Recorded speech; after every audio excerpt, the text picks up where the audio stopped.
Cholecystitis, infection inflammation of gall bladder.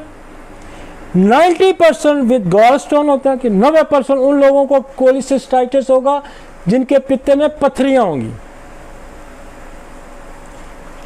और पित्ते में पथरी की वजह से बुखार नहीं होता, लेकिन अब जब इन्फ्लेमेशन पित्ते में हो जाएगी तो बुखार हो जाएगी। यहाँ पेन बताएगा, पेन एक्सटेंड टू बैक को जाएगा और फीवर होगा, तो क्लिनिकली डायग्नोसिस बनती है कि ये जी कोलिसिस्टाइटिस है।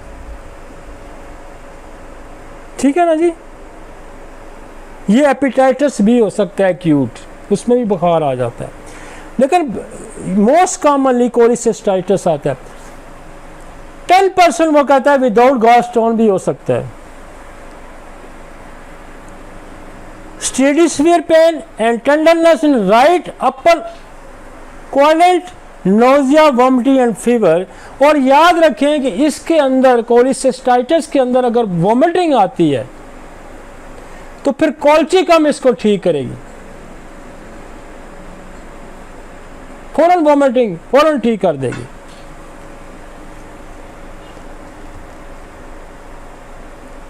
रिक्वायर्ड अल्ट्रासाउंड, आसानी से हर जगह पे मौजूद होती है। इसके लिए आप स्कैन भी करा सकते हैं, लेकिन ये स्कैन जो आता है हर जगह अवेलेबल नहीं होता। वो कहते हैं फौरी तौर पे तो आप अल्ट्रासाउंड करवा लें। ठीक है ना, अल्ट्रासाउंड में आ जाएगा कि इन्फ्लेमेशन ऑफ गॉल ब्लैडर है, इतने में आप उसको एक्यूट ट्रीटमेंट दे के भेज दें, अगले दिन उसको अल्ट्रासाउंड भी करा के ले आएगा। ठीक है जी। नेक्स्ट, दवाइयाँ लिखी हैं, ट्रीटमेंट मैंने बताया ना, इसमें आपको फौरी तौर पे कोलेस्ट्रीनम, चेलिडोनियम, लाइकोपोडियम और एक आध डोज आप बेसिलियम की या ट्यूबरकुलोनियम की पहले दे दें। आप 15-15 मिनट बाद देंगे, एक डोज कोलेस्ट्रीनम की दें, एक चेलिडोनियम की दें, एक लाइकोपोडियम की दें। 15 मिनट में दर्द सब सेटल हो जाएगा और बुखार रिवर्स कर जाएगा। फिर होता है, फिर इसको रिपीट कर लें, एक डोज फिर रिपीट कर लें। हम उसको एसओ से करके देते हैं, ये खाओ ये खाओ, अगर फिर होता है फिर एक दफ़ा लेना, एक क्लोस्ट्रीनम, एक चेरिडोनियम, एक लाइको।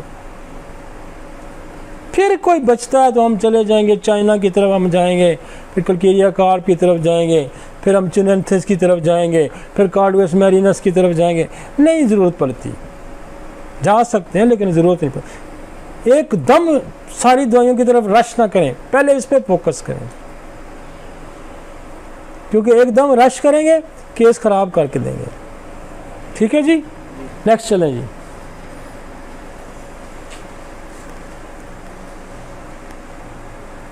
डाइवर्टिकुलाइटिस, मैक्रोस्कोपिक, बहुत माइक्रोस्कोपिक जो स्कोपिक इन्फ्लेमेशन नज़र आती है डाइवर्टिकुलाइटिस ऑफ कोलोन, आंत के अंदर, ड्यू टू वॉल डिजनरेशन।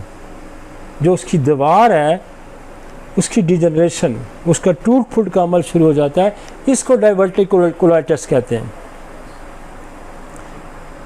ये यूजुअली वो कहता है कि लेफ्ट लोअर क्वार्टर्स में होती है। स्कैन डायग्नोस्टिक ऑफ इसका जो है ना, स्कैन डायग्नोसिस उसकी बनती है,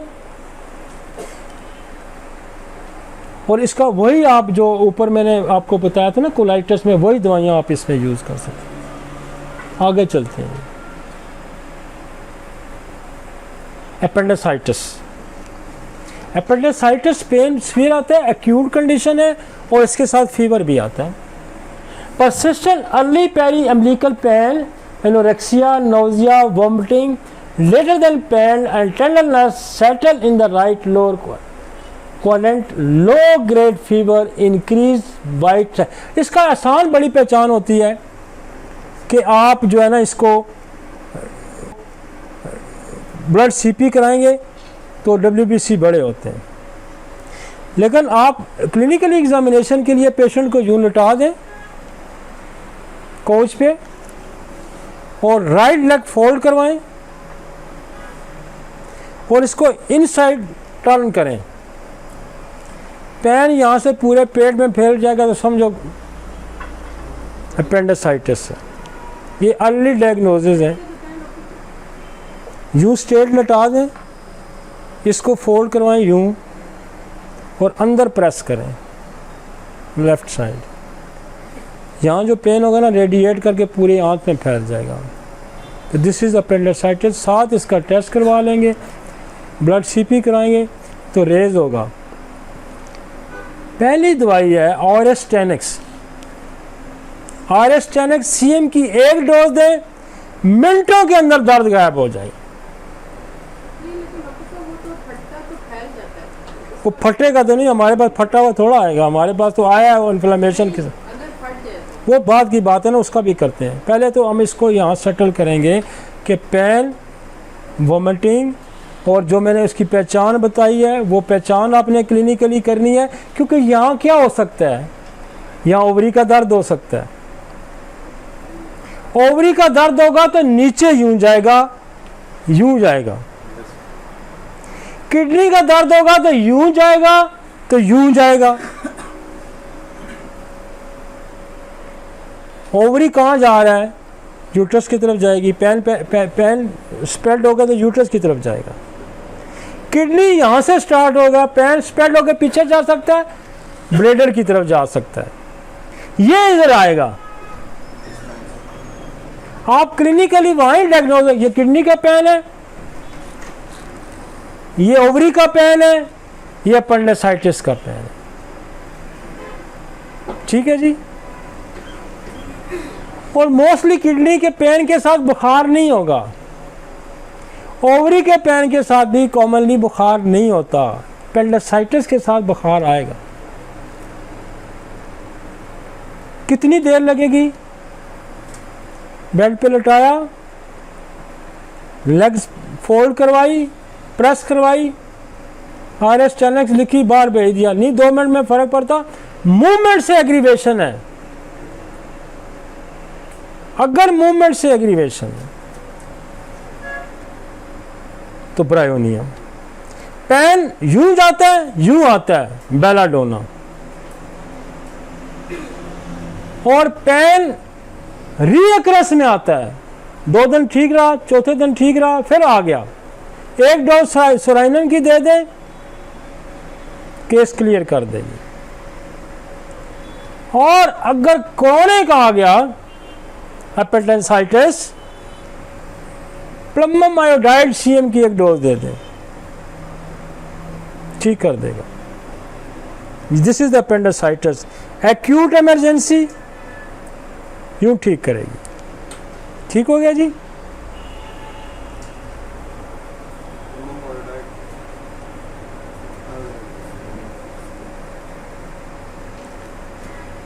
हम इमरजेंसी डील कर रहे हैं होम्योपैथी से। This is totally sir. मेरा दोस्त है डॉक्टर हफीज़, उसकी मिसेज भी आयशा, वो भी डॉक्टर है। इन्होंने मैं रात को मुझे कोई 2 बजे फ़ोन किया कि हम हॉस्पिटल तो आए हैं लेकिन अपेंडिसाइटिस डायग्नोज हो गया है, तो क्या करें। मैंने कहा जी आ जाएं, आ जाएं। तो ये पुरानी बात है, वो मूवमेंट नहीं कर पा रही थी, स्लाइट मूवमेंट से पेन हो रहा था। मैंने ब्रायोनियस को दी 1 डोज CM की। 5 मिनट बाद उसने थोड़ा सा मूव करा। आधे घंटे बाद हफीज़ कहता है उठो बैठो, उठो बैठो, दर्द हो रहा है या नहीं हो रहा। यकीन माने, अच्छा बैठ के देख, उठ के देख। पहले वो उसकी स्लाइट मूवमेंट भी नहीं थी, स्लाइट मूवमेंट भी दर्द कर रही थी। वो फिर उसको चेक कर रहा था कि यार दर्द ठीक हुआ या नहीं हुआ, चलो ना उठते बह, उठते बह। वायरस के नहीं, ब्रायोनिया की सिम्टम थी टिपिकल स्लाइट मूवमेंट। यहाँ ये 3-4 दवाइयाँ टिक के लगती हैं। पहली तो RS 10X लगती है, ब्रायोनिया मूवमेंट पे लगेगी, बेलाडोना दर्द आता है जाता है, बेलाडोना लगेगी। और अगर रीअक्रस आती है तो सोराइनम की एक डोज देंगे तो क्लियर कर देगी। और अगर कोई पुराना पैसा आ गया तो प्लम्बम आयोडाइड। चले जी। और अगर इन्फेक्शन हो गया, फट गई, तो फिर आपको पायरोजीनम भी देनी पड़ेगी।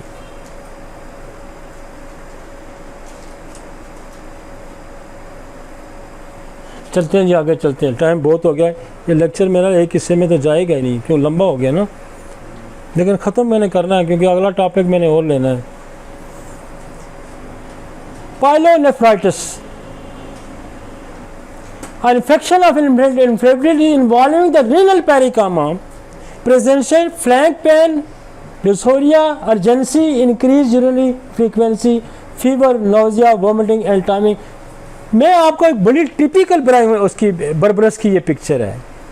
बर्बरस का जब दर्द होके ना तो यूं नीचे जाता है और इवन थाइज में भी जाता है, ब्लैडर की तरफ भी जाता है, और सिंगल डोज आप देंगे तो ये इसको फ्री कर देगी, सिंगल डोज फ्री कर देगी। टिपिकल पिक्चर है बर्बरस की कि पेन यूं होगा, ब्लैडर में भी जाएगा और नीचे टांग में भी जाएगा, थाइज तक जाता है इसका दर्द, और फ्रीक्वेंसी होगी। और कल्चर इसका करा लेंगे हम, कल्चर कराते हैं, अगर वोमिटिंग आ गई तो आप उसको एड्रेस कर सकते हैं ओसीमियम कैन से, आप एड्रेस कर सकते हैं कोल्चिकम से, और आप यूरिन आरई करवाएंगे, कोई बैक्टीरिया कल्चर आ जाता है तो फिर हम उसके मुताबिक उसको एड्रेस कर लेंगे। और अगर फिर भी जब तक कल्चर की कोई रिपोर्ट आती है, आप बेसिलियम या ट्यूबरकुलोनियम की एक डोज दे दें, और उसके बाद आप लाइको बर्बरस बहुत अच्छा इसको रोकती है। ठीक है जी।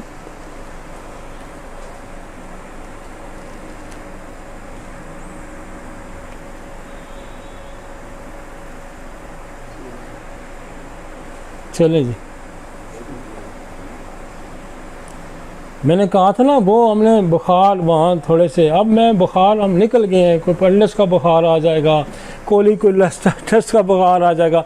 आप ये कहें यार ये तो उसने पढ़ाया ही नहीं था, वो तो कह रहा था ब्रायोनिया देइस, बेलाडोना देइस, आर्सेनिक देइस, ये कहेंगे ना। लेकिन हम ऑर्गन स्पेसिफिक इन्फ्लेमेशन की वजह से जो बुखार आता है, होम्योपैथी उसको एड्रेस करती है और बड़े ज़बरदस्त तरीके से एड्रेस करती है। Next, cellulitis, a diffuse spreading infection of the dermis. ये स्किन के अंदर इन्फेक्शन होके, स्किन के अंदर इन्फेक्शन होके इन्फ्लेमेशन हो जाएगी, सेल के अंदर सेलुलाइटिस हो जाएगा, यहाँ पस पड़ जाएगी और उसकी वजह से बुखार हो जाता है। इसका इतना बेहतरीन और आसान नुस्खा है, expanding a red warm plaque without vesicles, pain, chill and fever। हम क्या करते हैं, हम इसको एक डोज देते हैं एंथ्रेक्सिनम की, एक डोज देते हैं हम बेसिलिनियम की, एक डोज देते हैं हम ग्रेफाइट की, और उसको लिया, उसके बाद हम 2 दिन स्लेशिया 1 की दे देते हैं, 2 दिन सेलुलाइटिस ठीक हो जाता है, पक्का चलता है, कभी फेल नहीं होता, कभी फेल नहीं होता। दवाइयाँ बहुत हैं सेलुलाइटिस की,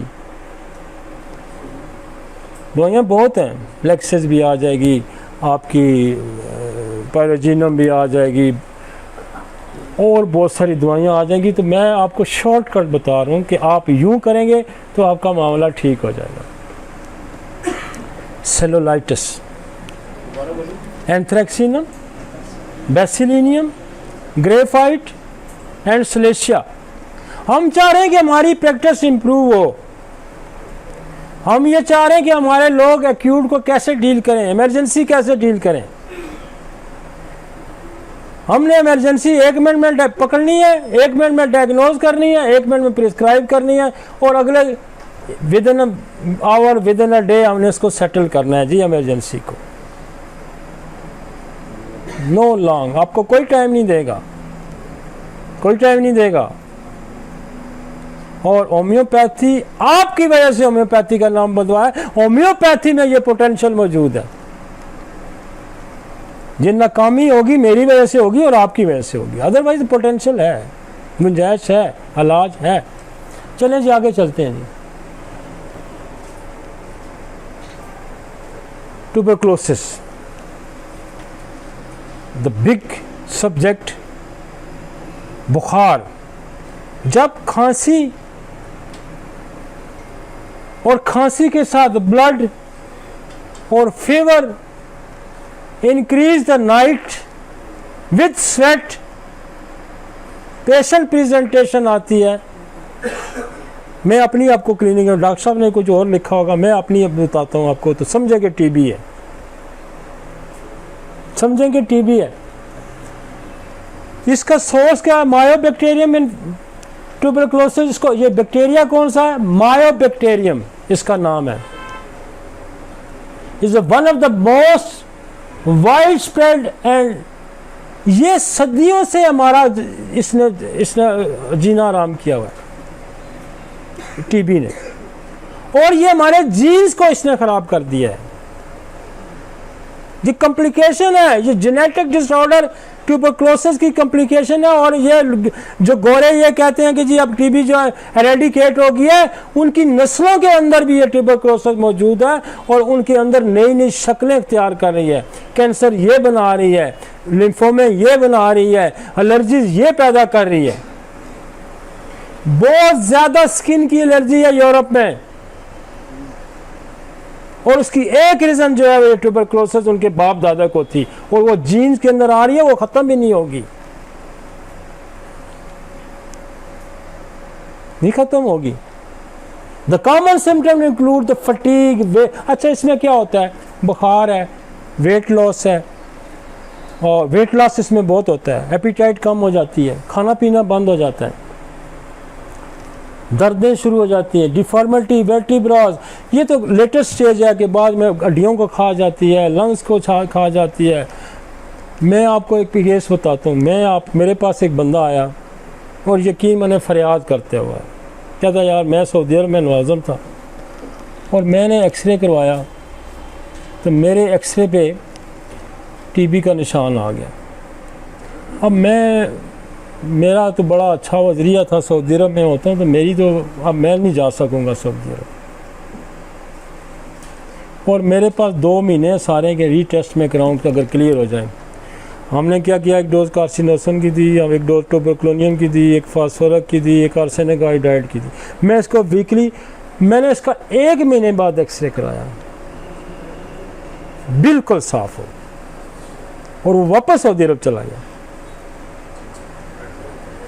जो दुनिया की किसी साइंस में आप 9 महीने टीबी की दवाई खा भी लें, आपका एक्सरे नहीं साफ होता। वो बंदा अब भी वहां से खजूरें मुझे भेजता है, जब भी आता है मुझे सलाम करके जाता है। हम ट्यूबरकुलोसिस को होम्योपैथी में बहुत अच्छा डील किया, और सबसे ज्यादा इसकी कॉम्प्लिकेशन को हम बहुत अच्छा डील करते हैं। अब तो हमारे हाथ एक और दवाई वो रेक्टिव चढ़ गई है, अब हम इसको एक्सपेरिमेंट लाएंगे उसके अंदर। कॉम्प्लिकेशन ऑफ ट्यूबरकुलोसिस में तो हम उसको यूज़ करेंगे, जो ड्रग्स अब्यूज़ है उसमें हम उसको यूज़ करेंगे, लेकिन हम टीबी में भी इसको यूज़ करेंगे। तो क्या मोस्ट कॉमनली जो दवाई यूज़ होती है ट्यूबरकुलोनियम के अलावा, बेसिलियम के अलावा, वो है फास्फोरस और आर्सेनिक आयोडाइड। अदरवाइज अगेरिकस भी है, फ्लेंड्रीनम भी है, और बहुत सारी दवाइयाँ हैं। कलकेरिया फॉस भी टीबी में यूज़ होती है, और मेट भी टीबी में यूज़ होती है। बहुत स्पेशली ड्रोस्ट्रा टीबी की बड़ी दवाई है। हम क्या करेंगे कि हम ट्यूबर ड्रोस्ट्रा की एक डोज दे के, फास्फोरस की 1-2 रिपीटेड डोजेज हम आर्सेनिक आयोडाइड की देंगे, और बुखार की सूरत में हम इसको 30 या 200 में हर आधे घंटे में देंगे, बुखार सेटल कर देगा। जब बुखार सेटल हो जाए फिर हम इसको सुबह दोपहर शाम पे ले जाएंगे। और वो भी आप कहते हैं कि 9 महीने लाएगा, आप भी कहेंगे हमारे भी इलाज जो है 6 महीने चलेगा, लेकिन हमने बुखार सेटल कर देना है 2-3-4 दिनों के अंदर। कॉम्प्लिकेशन बड़ी है, मैं टीबी पे बोलूँगा तो 3-4 घंटे टीबी खा जाएगी, लेकिन हम इसको बुखार को एड्रेस करते हैं। ठीक है जी, आगे चलते हैं।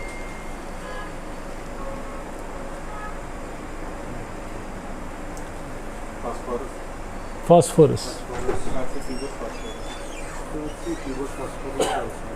जो मैन चलती है, Carsey tuber phosphorus arsenic iodide.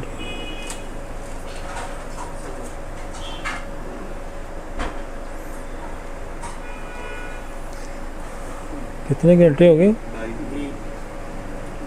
Afridi.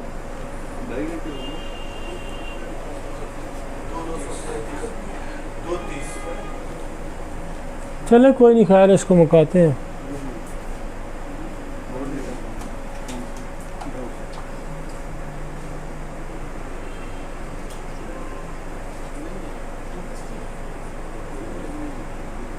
चले जी आगे चले। वोरेक्टिव, वोरेक्टिव, VORACTIV, वोरेक्टिव, हमारी मायरन पी। मलेरिया, मलेरिया दुनिया में, इस मलेरिया ने भी दुनिया को बहुत मारा है। बड़े बड़े लोग मलेरिया से मरे हैं। डेंगी भी इसी का बहन है,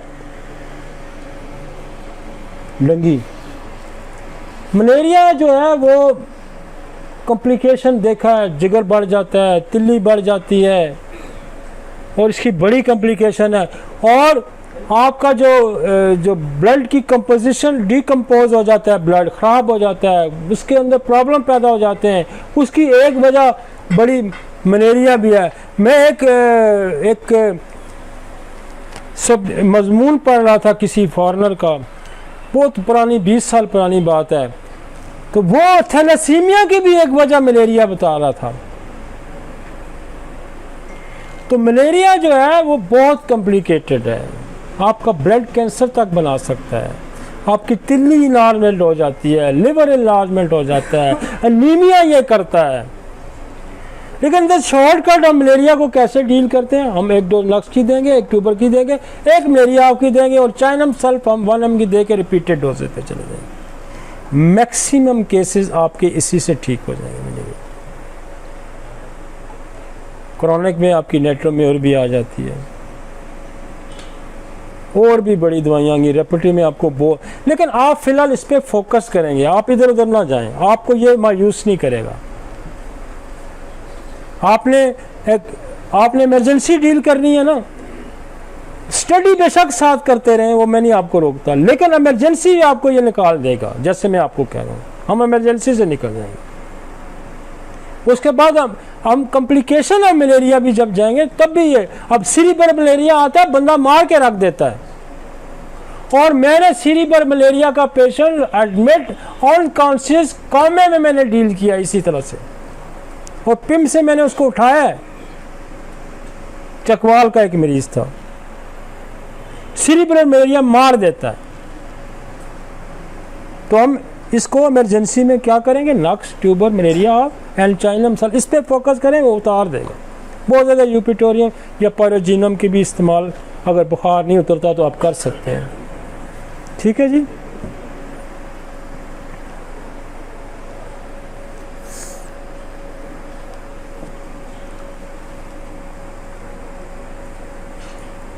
डायग्नोसिस क्या बनानी पड़ती है, ये पीरियडिकली बुखार होगा, सर्दी से बुखार होगा, टूटेगा फिर आ जाएगा, और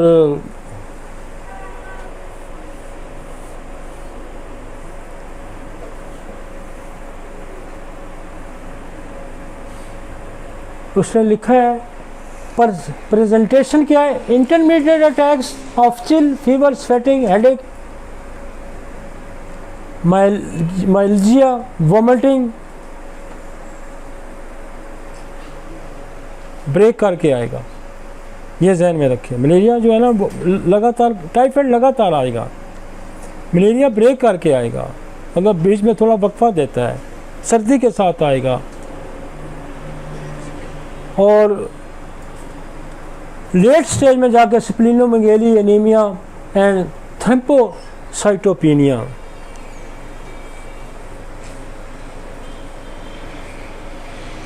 Severe malaria caused by the Plasmodium falciparum, above mentioned symptoms plus organ dysfunction like altered level of consciousness, seizure, shock, pulmonary edema and acute kidney failure।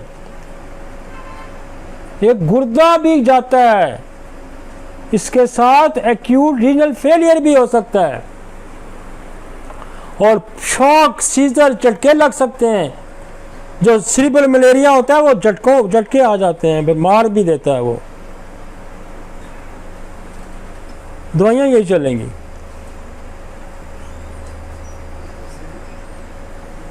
आगे चलते हैं। एम्बियासिस,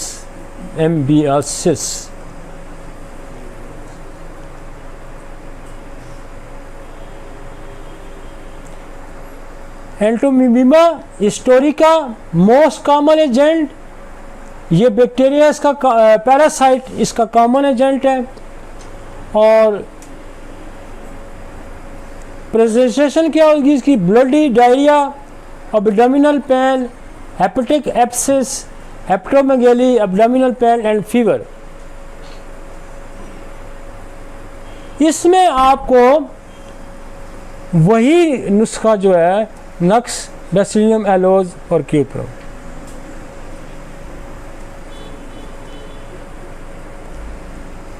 कितना गिरा गया भाई? नज़दीक। अभी तो मेनिंजाइटिस रहता है, रूमेटिक फीवर रहता है। रूमेटिक में कुछ कर भी गया हूँ, रूमेटिक रहता है। हाँ जी।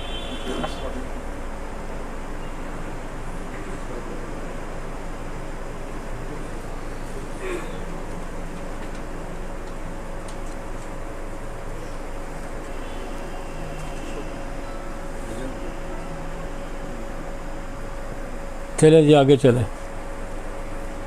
डंगी में कर गया हूँ, डंगी कर गए हम। वेरोसिल, चिकन पॉक्स क्या होगा? दाने होंगे, पसल होंगे, खारिश होगी, बुखार होगा। सिमेट्रिकली आएंगे, पहले रेडिश होगा, फिर उसमें पस आनी शुरू हो जाती है। इसमें ट्यूबरकुलोनियम की एक डोज दें, वायरोलिनम की एक डोज दें, एंटम रोस्टॉक्स अल्टरनेट करें। 90% से अबाव केसेस सेटल हो जाएंगे 2 दिन के अंदर। दाने ख़त्म होना शुरू हो जाते हैं, आमद बंद हो जाती है। इन केस ये ज़्यादा केसेस ठीक कर देगा। क्या करना? ट्यूबर देनी है, वायरोलिनम देनी है या मेलेंड्रिनम दे दें।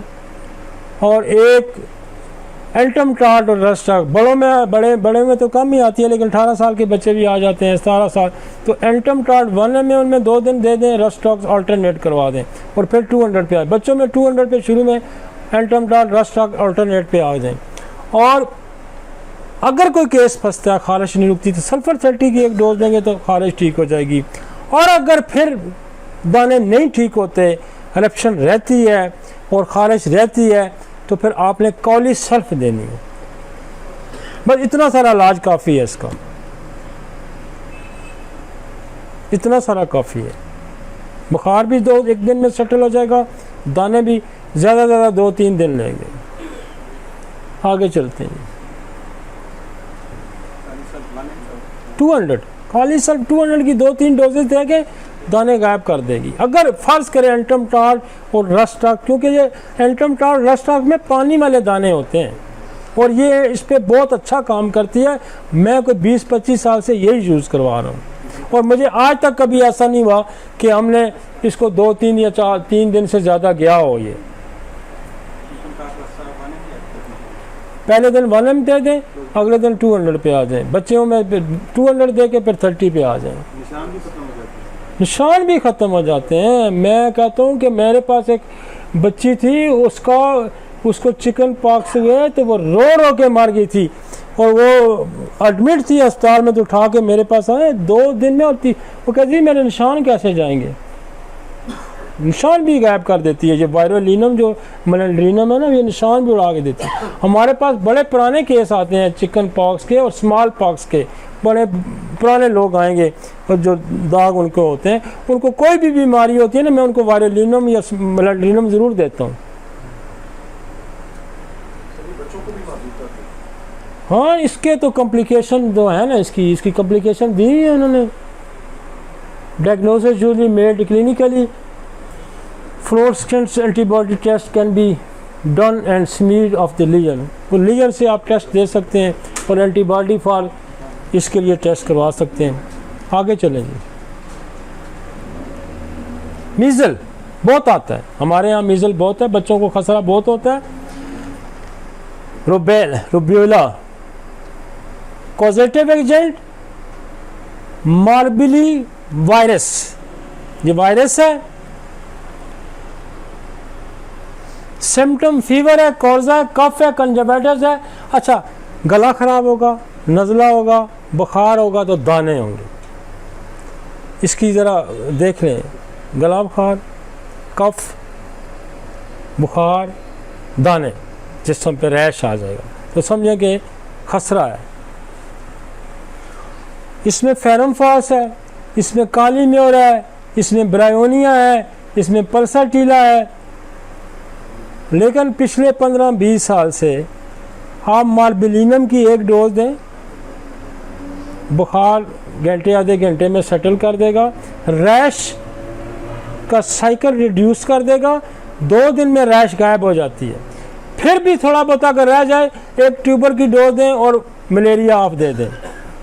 आपको शाज़र नाज़री ज़रूरत पड़ती है कि आप पल्साटीला पे जाएं, आप ब्रायोनिया पे जाएं, या आप काली म्योर या फेरमफास पे जाएं।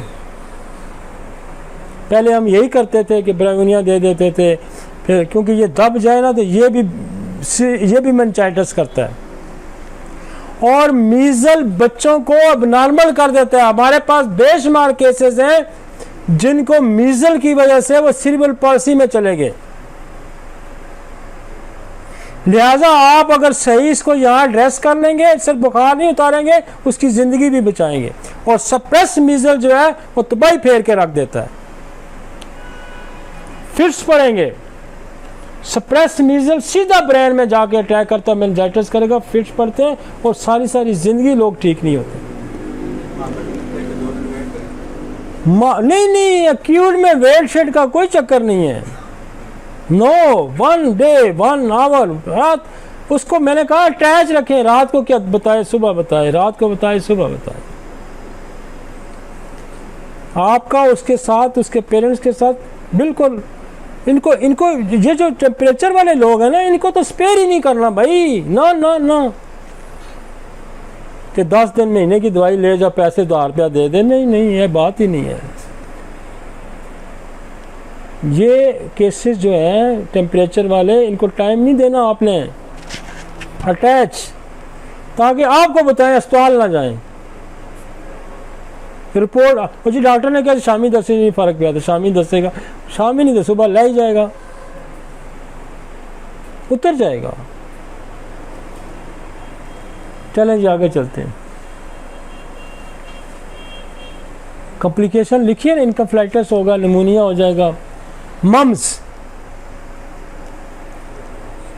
ये बड़ी बला चीज़ है। ये मम्स, ये खराब हो जाए तो बंदे को बांझ कर देता है।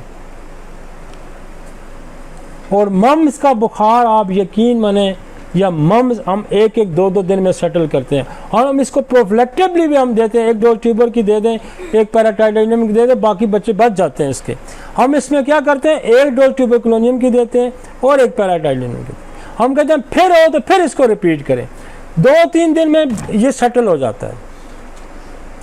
वैसे इसकी दवाइयाँ बहुत हैं, पल्साटीला भी है, ब्रायोनिया भी है, फेरमफास भी है, काली म्योर भी है, और बहुत सारी दवाइयाँ हैं। लेकिन आपको ज़्यादा जाना ही नहीं पड़ेगा। आप अपनी तसल्ली के लिए बाकियों को पढ़ें, लेकिन आपने रेस्क्यू करना है, आपने मम्स को ठीक करना है और बुखार उतारना है, तो बस चुप करके ना ट्यूबरकुलोनियम तो पैराटाइडिनम दे दें ज़्यादा, क्योंकि आपने क्विक एक्शन करना है, क्विक। और इनको भी जाने नहीं देना, 2 दिन 1 दिन, सुबह शाम चक्कर लगवाने इनके। उसकी वजह है कि अटैच रखें इनको, नहीं तो भागेंगे ये। अच्छा जी बुखार नहीं लगता, ओए चलो जी सेंट्रल अस्पताल चले जाओ, चलो जी फलाने अस्पताल चलो। अटैच रहेंगे। एक्यूट केसेस में अटैचमेंट बहुत ही ज़रूरी है। क्लिनिकल प्रैक्टिस का एक क्लिनिकल राज है ये, आपको बताना। कभी लालच में नहीं आना लंबे पैसे लेने के लिए लंबी दवाई दे देनी है, ना ना ना। ये एक केस ठीक करेंगे, ये 10 भेजेगा। एक केस ठीक करेंगे, 10 भेजेगा। और मैं पूरी सीरीज़ अब करूँगा इमरजेंसी कैसे हमने डील करनी है, ताकि मैं ये खौफ ख़त्म करना चाहता हूँ होम्योपैथिक के अंदर, डॉक्टर्स के अंदर कि यार इमरजेंसी हम के नहीं डील कर सकते, हम डील करेंगे। ये फियर हमने ख़त्म करना है, मैंने पूरी सीरीज़ करनी है, चाहे मेरे पूरे 8 महीने लग जाएं। इमरजेंसी हर किस्म की हम डील करेंगे। तो फीवर तो हो गया ना, आपको नशा चढ़ेगा जब आप फीवर ठीक करेंगे। और हमने बड़ी मेहनत से और बड़े सारी अपनी लाइफ की प्रैक्टिस आपके सामने रख दी, सारी लाइफ की प्रैक्टिस रखी है, कुछ नहीं छुपाया हमने। और फिर अगर आप नाकाम होते हैं तो ये आपकी बदकिस्मती है, ये बदकिस्मती है। इतना आसान, इतना सिंप्लीफाई दुनिया की कोई साइंस नहीं कर सकती जितना हमने आपको करके दिया। नेक्स्ट चलें जी, मेनिंजाइटिस, रूमेटिक फीवर में कर गया हूँ। मेनिंजाइटिस क्या होता है? दिमाग के अंदर की ये है वो जरा लगा थोड़ा सा शुरू में था 2 मिनट उसको लगा दिया वो रह ना जाए। 3 आवर्स हो गया ना, 3 गया कोई होगा जी सेटिस्फेक्शन।